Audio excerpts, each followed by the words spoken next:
This is something else. I want to bring in our guest. We have criminal defense attorney Jo-Anna Nieves. Thank you so much for being with us, Jo-Anna. We also have Phil Harvey still with us from last hour, and we're talking about different pieces of this very long set of documents. But hearing this, Jo-Anna, let me ask you, because I think that it really highlighted to me, especially not in Moscow. This was a community that was thought of as safe, a safe university, a safe home, and yet the unthinkable happened to these victims. Absolutely, Judge Ashley. This is a situation where you have this sense of security and safety. You hang out with your friends, you go to and from school, you're living your life day to day. Everything seems normal. And then this all comes as a shock, and an undeniable one that she'll obviously never forget as one of the two survivors of this incident. Yeah. Dylan was so brave. She came out to the sentencing hearing yesterday and addressed Kohberger face to face and addressed the court in person.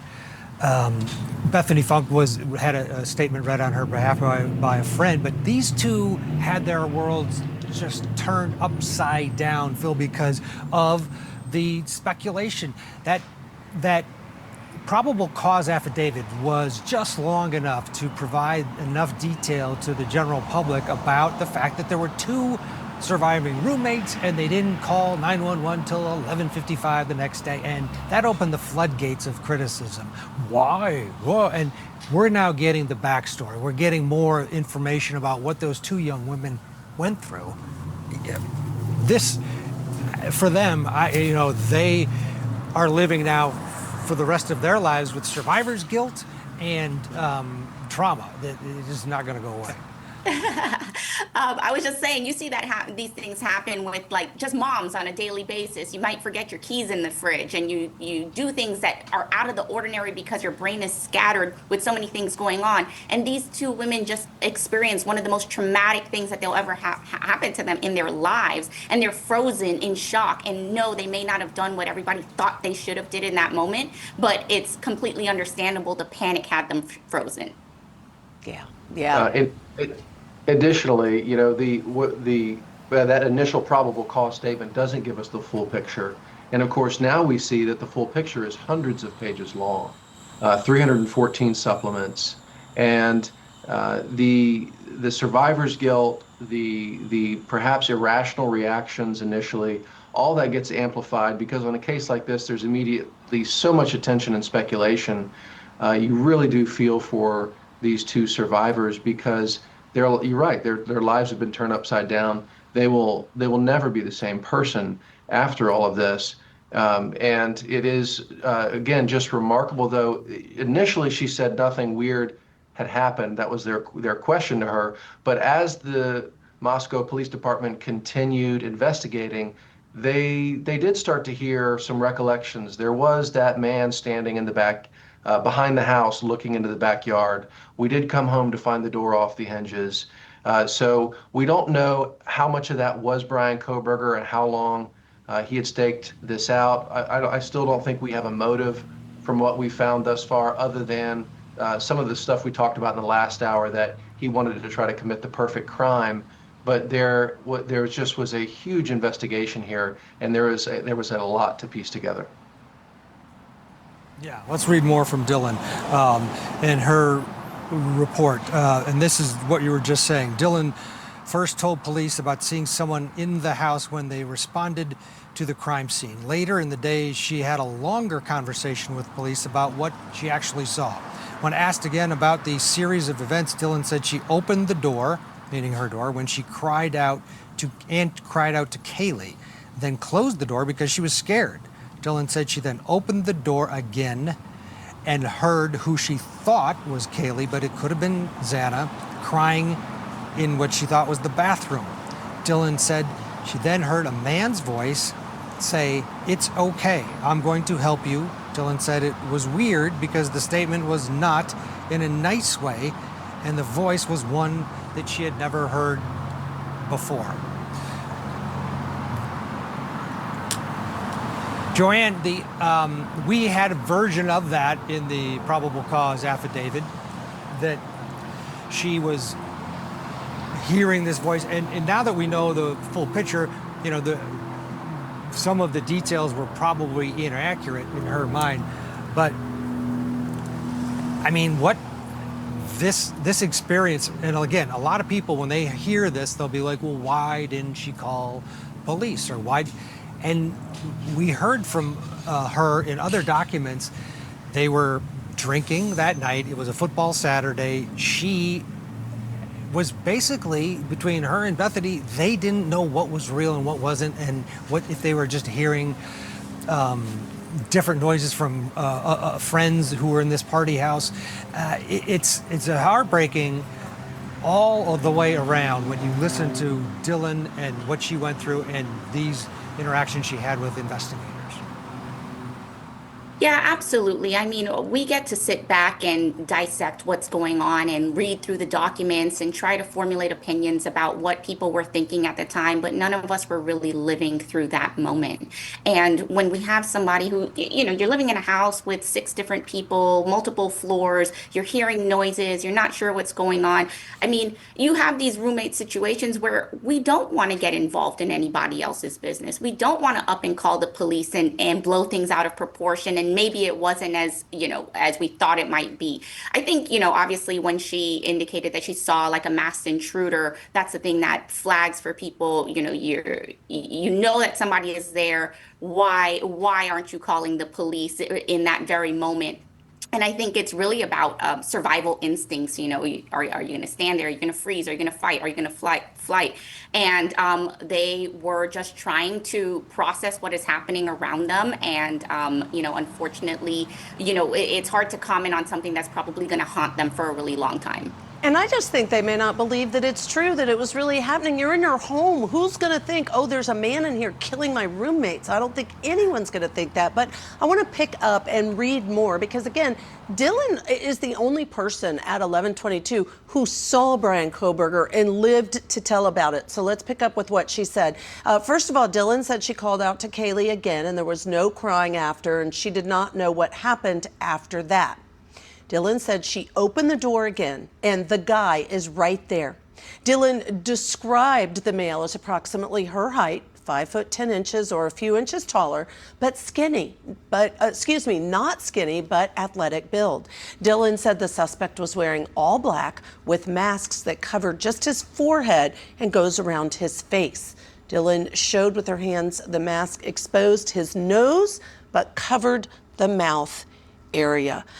Okay, Phil, weigh in on this, but I just have to tell you one of the other things we know earlier today, Ted and Kelly Craft reported in reading some of this that, in fact, there was an employee at Walmart, and that employee at Walmart said to law enforcement, hey, a couple of weeks ago, there was somebody who came in and asked about buying a ski mask here, and I told them, that we don't sell those, but she couldn't really remember a lot of the details. Yeah, it's such a frightening just narrative of events, and your heart goes out to Dylan because Ted, you mentioned survivor's guilt. I mean, where does she go from here, having knowing that she saw the killer, knowing that she survived, wondering why she didn't also expire at his hands that night, and then also being questioned on how she conducted herself after that. It's so difficult. Nobody should have to go through it. There is no right or wrong in how you respond in these situations. It is just traumatic. And if there had been a lot of drinking building up to this, she may not have been in a state of mind that she was able to properly respond. These may be very hazy recollections. That's pure speculation on my part. I don't know that we can draw that conclusion. Maybe we can. Again, there are 314 supplements here, but it is just nothing anybody should have to experience. Well said. Absolutely.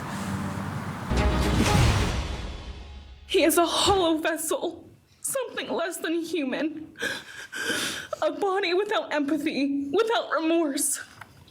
He chose destruction. He chose evil. He tried to take everything from me. My friends, my safety, my identity, my future. He took their lives, but I will continue trying to be like them, to make them proud. Living is how I honor them. Speaking today is to help me find some sort of justice for them. He may have taken so much from me, but he will never get to take my voice. Welcome back to Court TV Live. I'm Ted Rollins, along with Judge Ashley Wilcott, Jo-Anna Nieves, and Phil Harvey. Also along with us, we're reading the documents that have just been released yesterday evening after the sentencing hearing in the courthouse behind me here in Ada County, Idaho.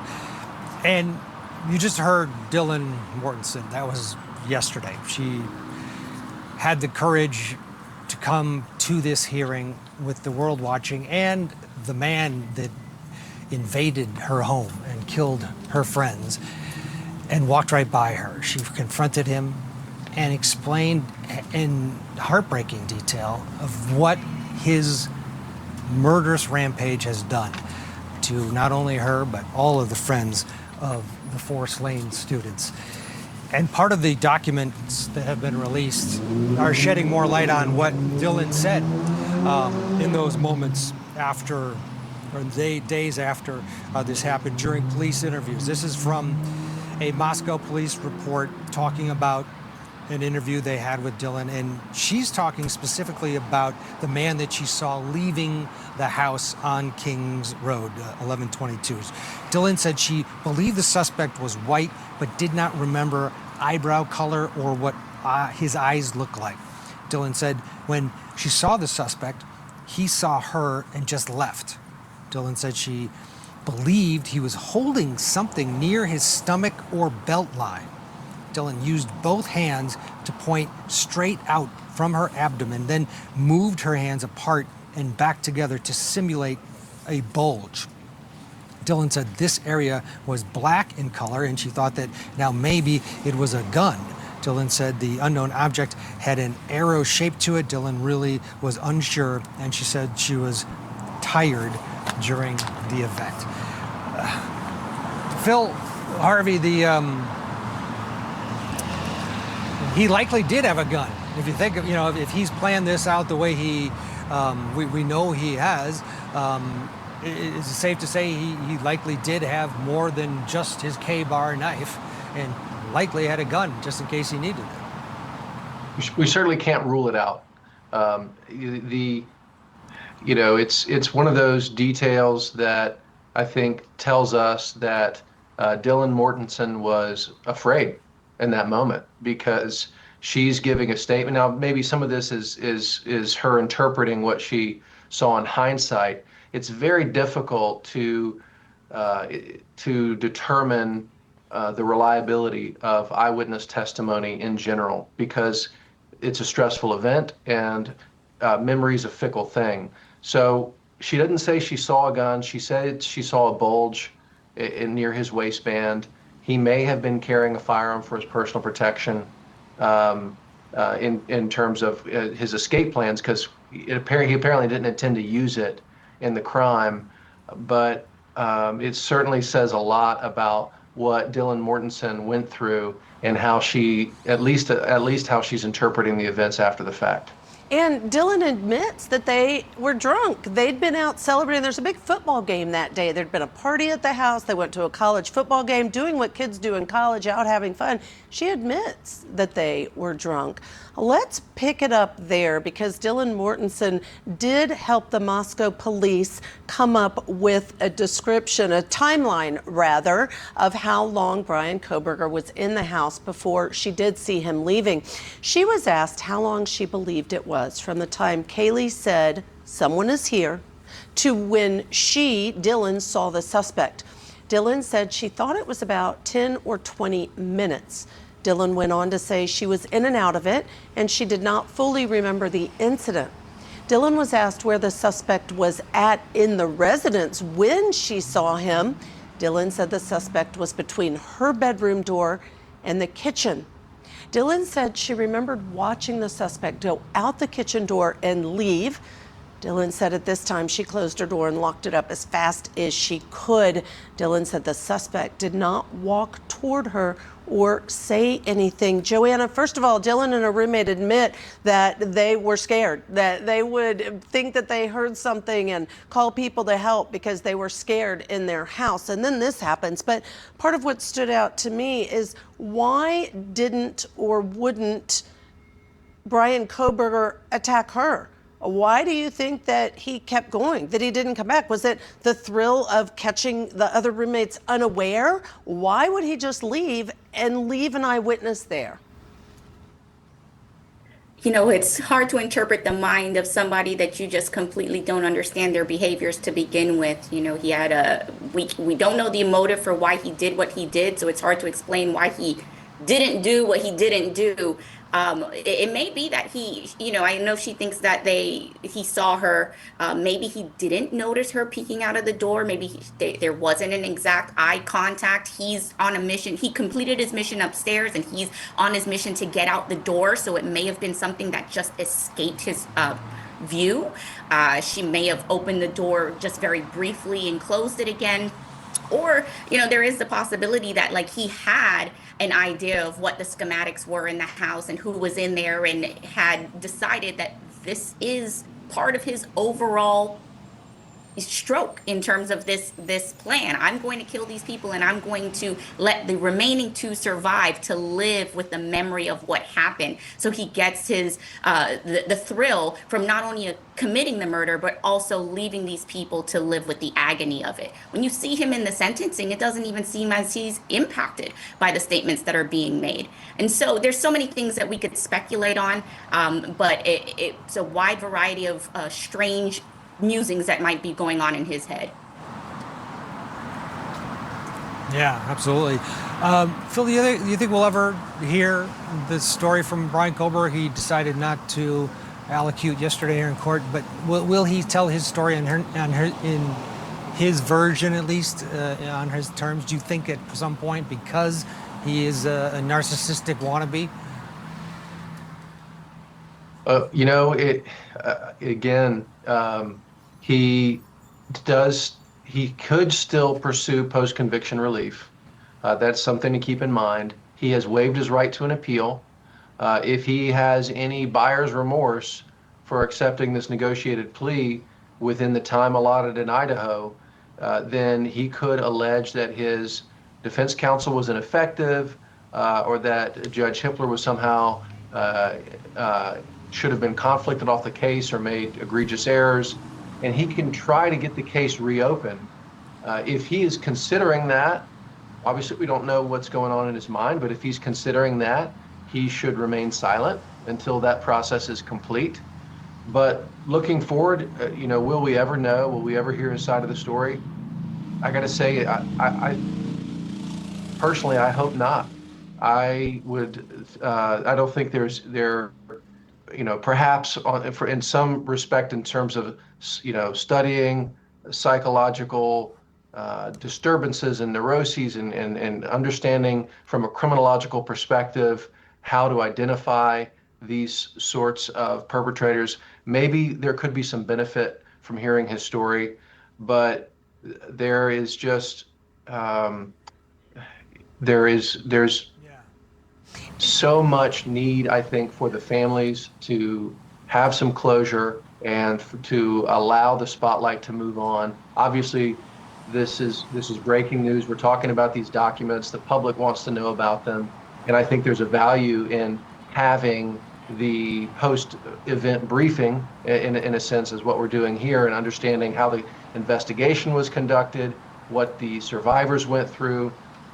But personally, I don't really want to hear from Bryan Kohberger. And the judge said that too. The judge said, I want his 15 minutes of fame to be over, and said really to media, I hope no one seeks him out and comes to him to get his story. But Ted, as a narcissist, and you were there, you're inside that courtroom yesterday, I think he will speak. I think if somebody offers him the stage that is big enough for his narcissism, that he will choose at some point to maybe not tell us everything that we'd like to know, but to spin his own version of what he wants to tell people, Ted? Yeah, and let's be honest. The idea that no one is going to take his phone call or do an interview with him, if I'm completely honest, if Bryan Kohberger said, hey, I want to sit down and tell you exactly what happened, as a journalist, I'm going to I'm absolutely going to interview him. And people can say, well, you're a horrible person. That's just the nature of the journalistic, the mindset is you want to hear from everybody in every single scenario. I've interviewed people that have committed horrible, horrible crimes in prison. So the idea that no one's going to give him a forum, sorry. If he wants to speak, people will listen, and I get it, and I think it is disgusting. Whatever he says is going to be filled with lies, and it's going to be self-serving. That's part of the equation. But I agree with you, Judge. I think at some point he's not going to like just sitting in a prison cell when he has been the talk of an entire country for so long. Eventually, he's going to try to spin his version of events. Yeah, absolutely. Or write a book. That's the other thing he might do. But I definitely think, I also think, Jo-Anna, to you, that had he not been caught, absolutely, he would continue, just a quick answer, I know we need to go to break, he would continue to kill. I have no doubt about that, Judge Ashley. His aim is to perfect his crimes, and he would have continued. Yeah, completely agree. All right, we do need to take a break. We are continuing to go through the Kohberger documents and bring you key information as we are learning it. Coming up, what we're learning from the victim's autopsy reports and why investigators say it shows that one victim tried hard to fight back against Kohberger.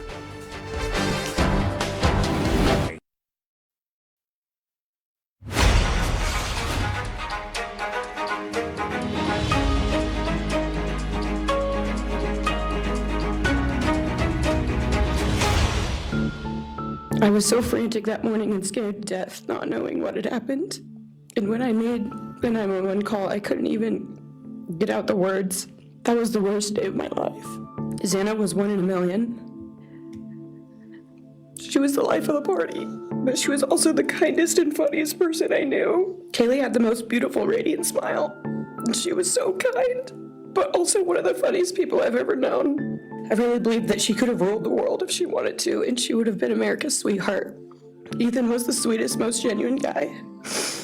He was always smiling and always making other people smile too. Maddie was not only one of my best friends, but she was the older sister I would have always wanted.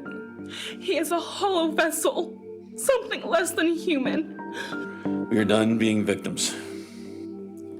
We are taking back our lives. I'm Ashley Wilcott, along with Ted Rowlands, live in Boise, Idaho, joined by our guest as well, attorneys Jo-Anna Nieves and Phil Harvey.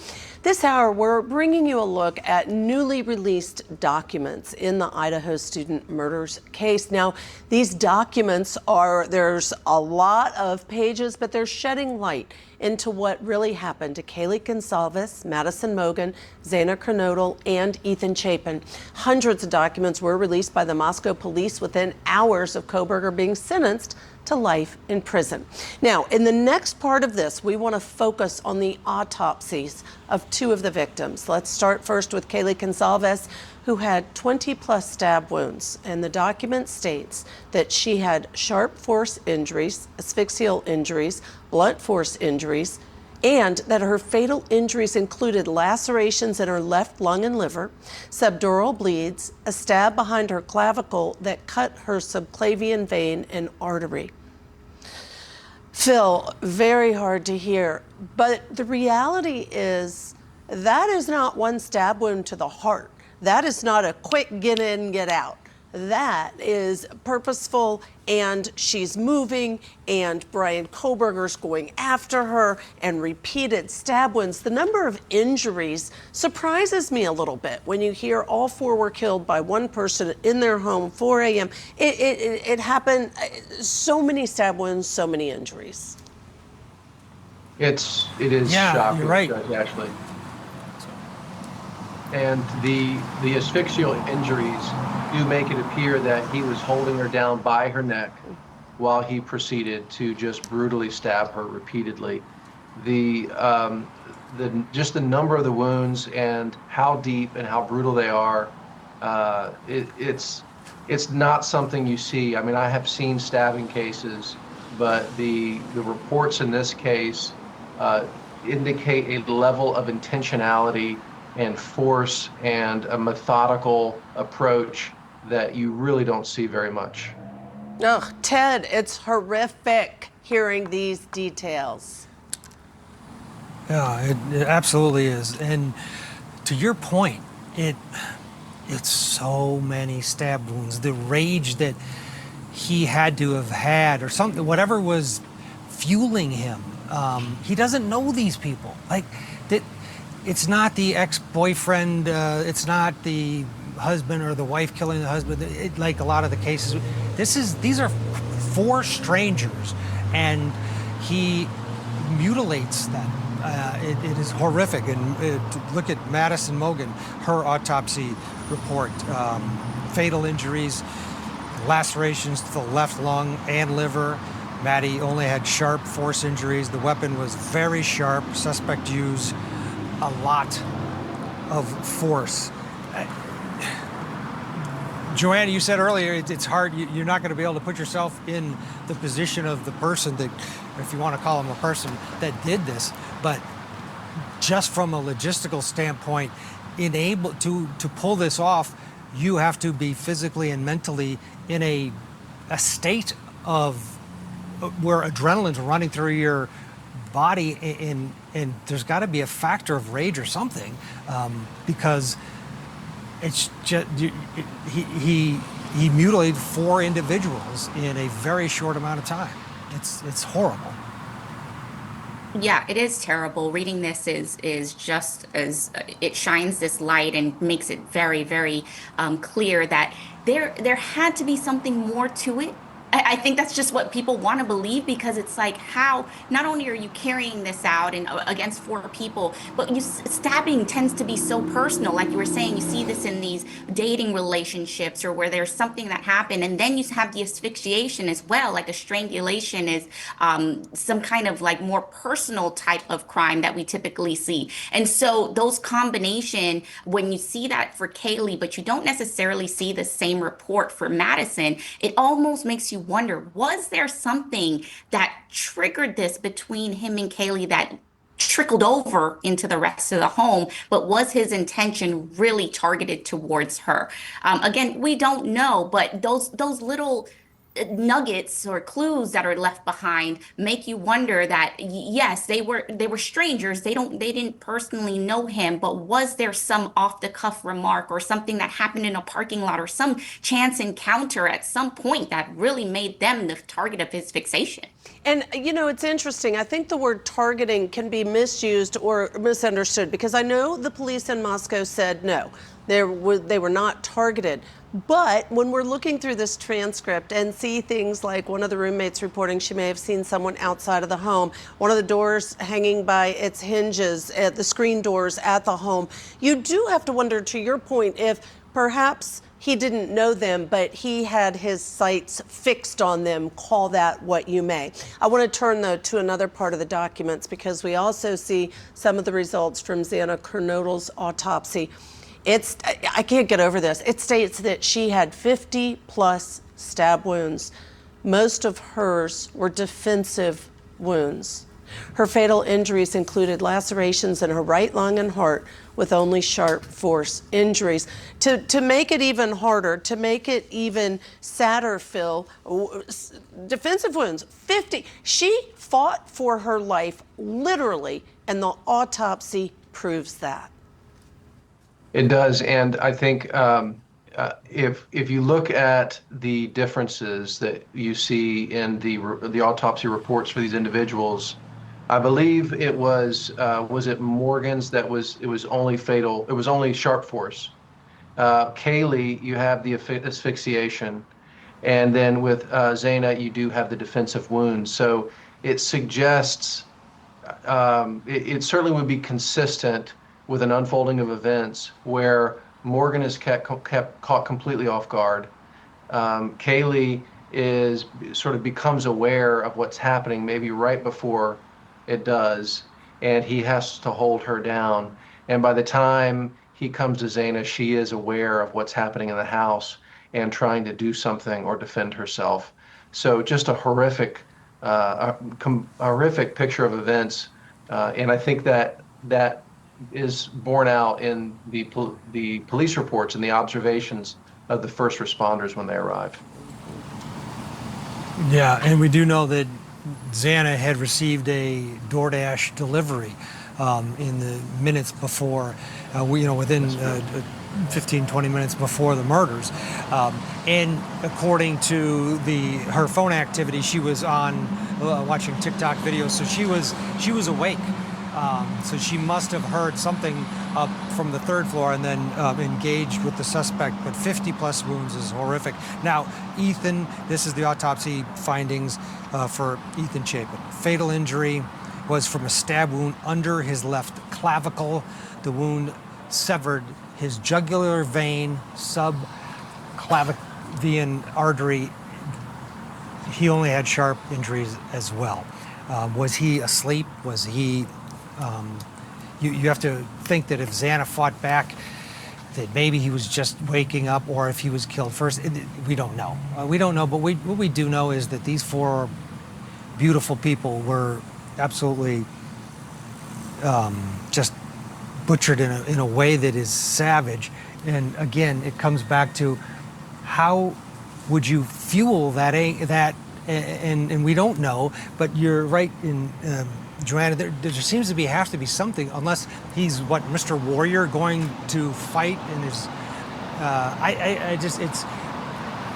It's hard to get your head around. And if you think about the family members who, now that these documents have been released, have an opportunity, if they want, they can really go into some horrible rabbit holes in terms of details of how they lost their loved ones.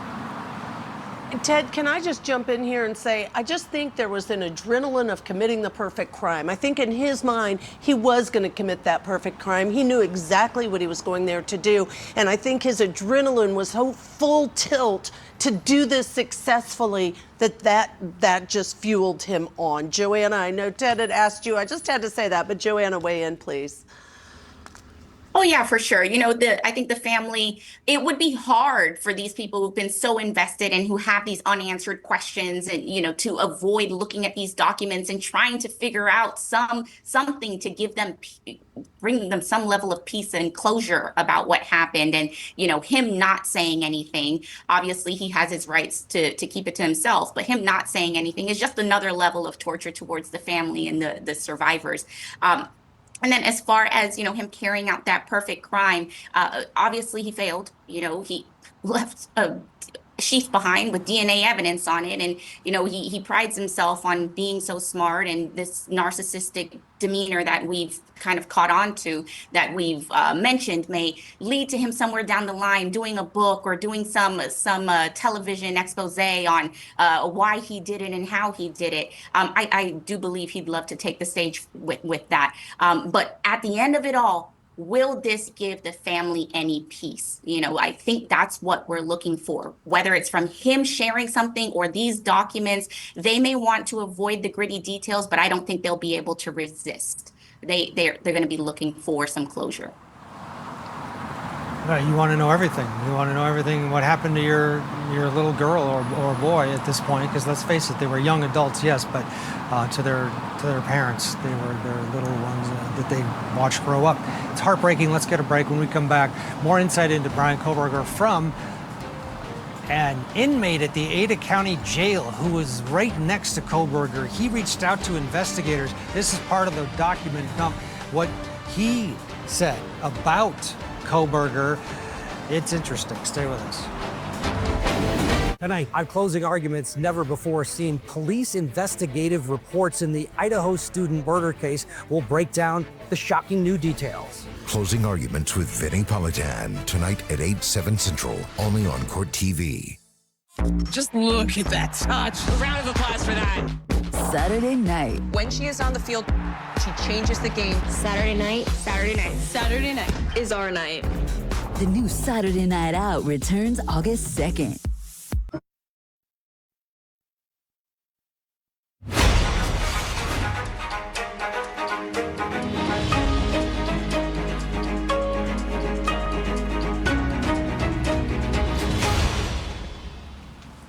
Welcome back to Court TV Live. Along with Judge Ashley Wilcott, I'm Ted Rollins. I'm in Ada County, Idaho, where yesterday we witnessed an extraordinary sentencing hearing for Bryan Kohberger. He sat and listened to victim impact statements for hours, and then he decided to say nothing about his involvement. He had the opportunity to address the court and decided not to take advantage of that. Jo-Anna Nieves and Phil Harvey also along with us. We've been going over the documents that have been unsealed, and part of that, and it's all over the place. It's autopsy reports, it's the interviews with the surviving roommates, with people living in the area. It was Bryan Kohberger himself when they brought him in for questioning. There's a unique one in part of this document dump, and it's basically a report compiled from an inmate at the Ada County Jail. This guy was sitting next to Bryan Kohberger in his cell. Kohberger was next door. And he reached out to Moscow PD and said, hey, you want my take on this dude? And they said yes. And so they interviewed him, a guy by the name of investigator Brett Payne. We've been listing a lot of his reports. He talks about what he learned from this inmate. And the inmate, redacted name, this is Payne's words, told me that Kohberger would often question him about his past criminal offenses and why he was in the maximum security wing of the jail. I asked the inmate what he thought of Kohberger's intelligence. The inmate stated that Kohberger was the smartest person he had encountered while in confinement. Phil Harvey, this is a guy that has committed quadruple homicide. He is now in jail. And he's questioning other inmates, hey, why are you in here? It's almost like an extension of his studies at Washington State University, where he had that bizarre questionnaire that he was sending out to criminals, or hoping criminals would respond to. What do you feel? What did you feel when you did it?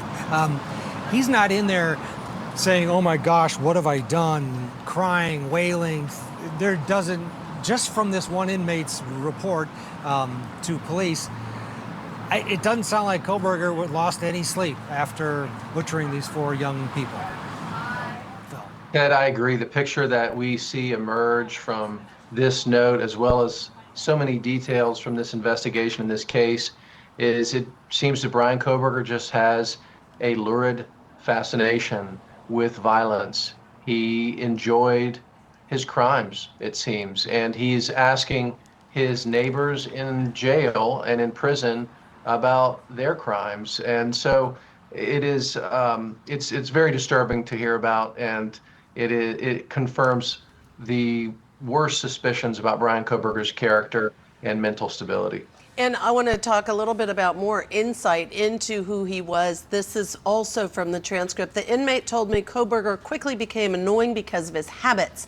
He told me Kohberger would wash his hands dozens of times each day and would spend 45 minutes to an hour in the shower.